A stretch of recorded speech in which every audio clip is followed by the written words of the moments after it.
Wawezaje kuambia Mtanzania huwezi kufanya biashara Kenya? Wawezaje kuambia Mtanzania huwezi tembea Kenya?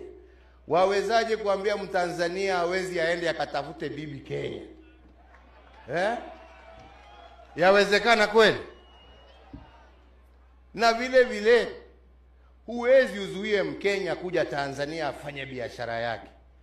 Huwezi uzuie Mkenya akuje atembelee jirani na rafiki yake.